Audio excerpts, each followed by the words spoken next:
sambal cendawan kuku. Assalamualaikum dan selamat pagi dan selamat sejahtera. So hari ni nak buat sambal cendawan kukur. Cendawan kukur. So aku nampak pokok, dahan pokok yang dah lama kat bawah, dekat tanah. Dahan pokok pelam.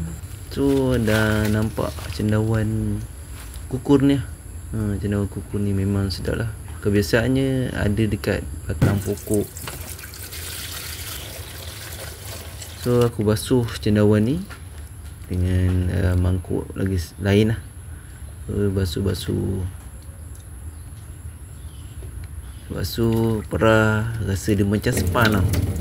So siapa yang pernah makan tu tahulah. So cuci lagi, basuhkan lagi, cuci dan basuh. So letak kat piring.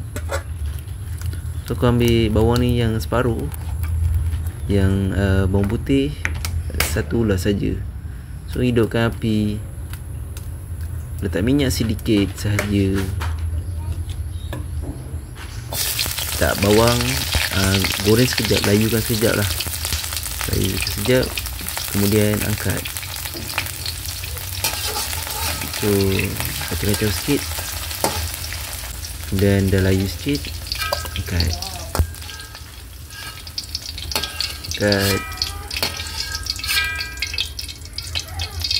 Tengok layu dia sikit kan.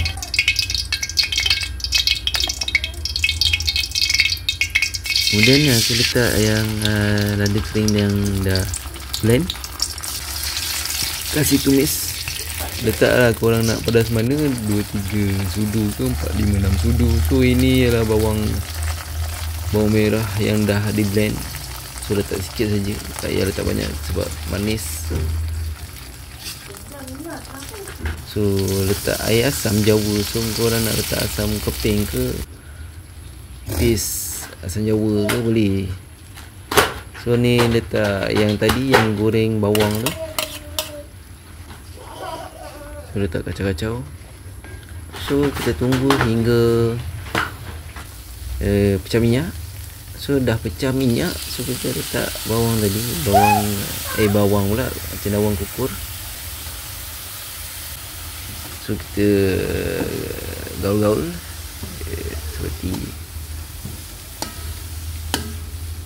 gaul-gaul hingga sebatian semua permukaan kena. So korang kalau nak cair sikit, korang boleh letak air sikit. So aku suka macam ni lah. So lagi kalau yang lagi gelap, warna sambal dia lagi baik. Time ni aku bersin lah. Memang kata orang kalau bersin tu, tak tahulah. So gode-gode, gaul-gaul sehingga semua kena lah.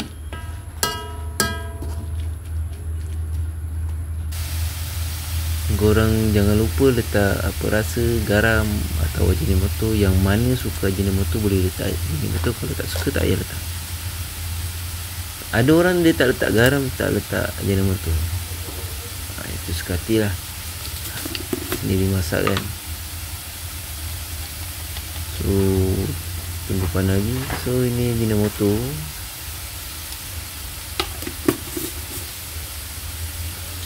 So kacau dan kacau dan terus mengacau. Kering sikit lagi. So nampak kering sikit lagi.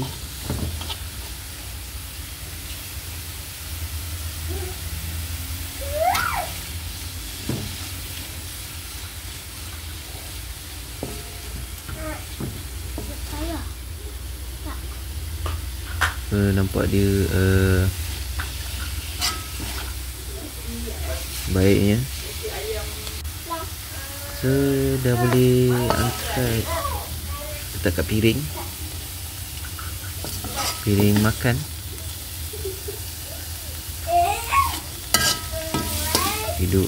Ciduk piring makan dekat piring makan lah. So korang boleh makan dengan nasi panas, makan dengan roti potong atau roti Perancis ke, apa juga yang melibatkan makanan, ataupun dengan biskut ke, boleh, tak ada masalah. Lempeng ke, jemput-jemput ke, memang sedap. So bagi yang tak pernah makan tu boleh cuba, korang boleh cuba. Inilah cendawan, sambal cendawan kukur, mudah dan simple. Assalamualaikum. Sambal cendawan kukur.